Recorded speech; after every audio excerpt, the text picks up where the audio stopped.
A steakhouse generates between $80,000 and $250,000 in monthly revenue. But meat, the heart of the business, alone consumes between 35 and 45% of everything that comes in. Before talking about profit, there is an entire operation running behind every cut of beef served. And most people have never stopped to calculate what actually remains after the smoke clears. Brazil is one of the largest beef consumers in the world, more than 42 kilos per person per year, a number that places the country among the top 5 on the planet for that indicator. And within that market, the steakhouse occupies a completely different position from any other restaurant. It does not just sell food, it sells an experience, a ritual, a tradition deeply rooted in Brazilian culture that has endured for decades without losing its power. The out-of-home dining sector moves more than 260 billion reais per year in Brazil. Steakhouses represent a relevant and growing share of that number, especially in the all-you-can-eat format, which democratized access to grilled meat and transformed a weekend habit into a replicable business model in practically any city in the country. From capital cities to mid-sized towns, the Brazilian churrasco rodizio has established itself as one of the most consistent categories in the entire food service sector. But there is a fundamental distinction that few people make before entering this market. There are at least 3 completely different models operating under the same name. The neighborhood steakhouse, with capacity for 40 to 80 people, an accessible all-you-can-eat format, and an average ticket between 50 and 90 reais per person. The mid-range steakhouse, with a larger dining room, a more elaborate cuts menu, and a ticket between 90 and 180 reais. And the premium, or gourmet steakhouse, with imported cuts, a sophisticated atmosphere, and a ticket above 200 reais per person, competing directly with the finest restaurants in the city. Each model has a completely different financial logic. What works for one can bankrupt the other. And the impact of location on this business is brutal. A well-positioned steakhouse in a high-traffic neighborhood can generate 3 times more revenue than an identical operation installed 2 kilometers away on a street with no foot traffic. Before thinking about profit, you need to understand how much it costs to enter this market, and the number that appears on the first invoice is rarely what the entrepreneur expected. Opening a steakhouse is not a small investment, and the most common mistake among those who enter this market is underestimating what comes before the first customer sits down. The initial investment varies widely depending on the chosen model, but there is a base that no operation can escape, and it begins long before the first ember is lit.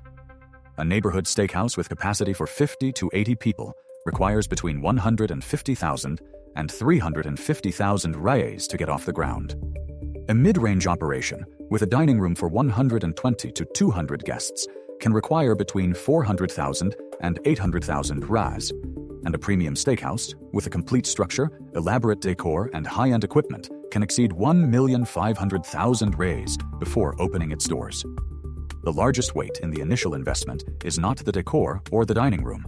It is the kitchen, the ovens, the grills, the motorized skewers, the industrial churrasqueras, the extraction and ventilation systems, the cold storage rooms for meat stock.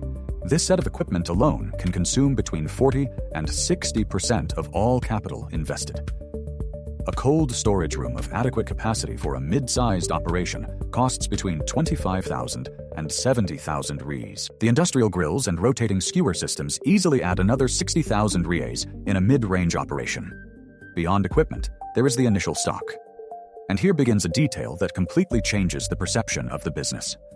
A mid-sized steakhouse needs between 15 and 30,000 reais worth of meat in stock before opening, because turnover must be constant, and a stock shortage in an all-you-can-eat operation is fatal. Add to that the utensils, staff uniforms, management system, training for waiters and grill masters, and the working capital for the first 3 months, which must cover payroll, rent, and suppliers while cash flow is still not stabilized. The cost of the space is another factor that throws many projections off balance. A commercial location suitable for a steakhouse, with parking, easy access, and sufficient square footage for kitchen, dining room, and service area, in a mid-sized or large city costs between 8,000 and 30,000 reais per month. The location alone already commits between 10 and 15% of revenue before any other bill is paid. Those who underestimate the cost of the right space end up opening in the wrong space and pay dearly for it. A steakhouse that runs well has one characteristic that few outsiders notice. It is a machine that generates revenue and a machine that consumes resources at the same time, at constant speed. Understanding how money comes in is easy. What surprises people is understanding where it goes and how quickly it disappears. The primary source of revenue for a steakhouse is the all-you-can-eat service. In a mid-sized operation with capacity for 120 people, a 70% occupancy rate at lunch and dinner on Friday, Saturday, and Sunday represents between 250 and 350 people served on peak days. With an average ticket of 90 reais per person, just those 3 days can generate between 22,000 and 31,000 reais. Multiply that across the full week, add beverages, which account for between 15 and 25% of total revenue, and a well-positioned mid-range steakhouse can bring in between 80,000 and 150,000 reais per month. But this is exactly where the illusion begins, because that revenue runs straight into a cost structure that never stops. The cost of goods sold in a steakhouse is one of the highest in the entire food service sector. Meat alone consumes between 35 and 45% of gross revenue, and that is when purchasing management is efficient. In operations with weak stock control, waste, or poorly planned restocking, that number can exceed 50%. Picanha, flank steak, ribs, sausage, chicken, and the buffet cuts need to be replenished daily. Beef prices fluctuate, and the steakhouse owner feels that variation directly in the cash register without being able to pass it on to the customer immediately. Payroll is the second largest cost. A mid-sized operation employs between 15 and 30 people. Grill masters, kitchen assistants, waiters, cashier, floor manager, and cleaning staff. With employment taxes and benefits, the full payroll consumes between 20 and 28% of revenue. Add to that the cooking gas, which a steakhouse burns in far greater volumes than any other restaurant, reaching between 2 and 4% of monthly revenue. Rent, electricity, refrigeration systems running 24 hours a day, equipment maintenance, the management system, accounting and taxes complete a fixed cost structure that can consume between 75 and 88% of everything that comes in. There is also an invisible cost that destroys the cash flow of those who are not prepared: waste. In an all-you-can-eat format, the customer has unlimited access. Controlling how much is served without compromising the experience is an art, and operations without that control lose between 8 and 15% of revenue on meat that leaves the kitchen and generates no additional income. The most important number in this business has not appeared yet, and it is going to completely change the way you look at a steakhouse. You have made it this far, and you already know how much comes in, how much goes out, and where every reel goes inside a steakhouse. But there is one number that most entrepreneurs only discover after they are already inside the business. And it is the one that truly determines whether this operation is worth it or not. If this documentary is making you see the steakhouse business in a completely different way, hit the like button now. It helps the channel keep producing documentaries like this one. And the next revelation is exactly what you need to know before making any decision about this market. The net margin of a steakhouse is one of the most misunderstood numbers in the food service sector. Those who look from the outside see packed dining rooms, spinning skewers and lines at the door, and imagine an extremely profitable business. The reality is more complex, more demanding, and more selective than it appears. A well-managed steakhouse with efficient stock control, a trained team, and a good location operates with a net margin of between 6 and 12% of revenue. In an operation that brings in 100,000 ras per month, that means between 6,000 and 12,000 ras actually reach the owner's pocket, after paying for meat, staff, rent, gas, electricity, taxes, and all the invisible expenses that consume the rest.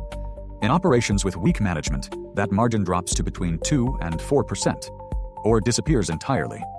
The return on investment in a mid-range steakhouse with an initial outlay of between 400,000 and 800,000 reais takes on average between 3 and 6 years to materialize when the business performs well. That is a long timeline for a sector with high volatility, meat costs subject to constant fluctuation, and intense dependence on skilled labor.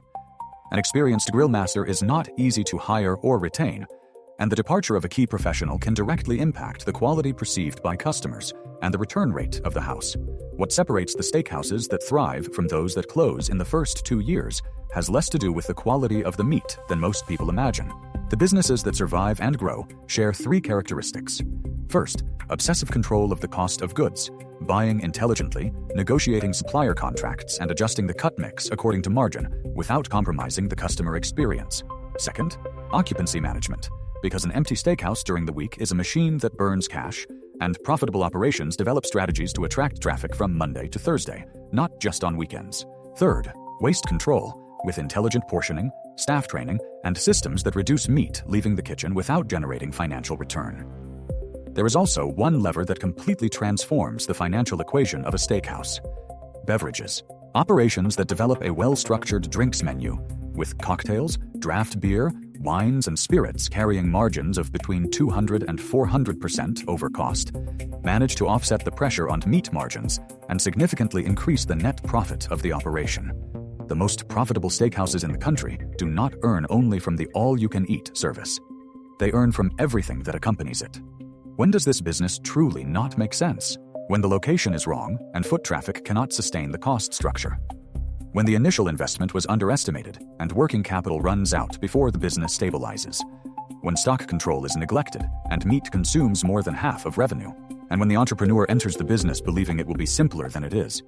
Because a profitable steakhouse is, above all else, a high-complexity operation disguised as something that seems obvious.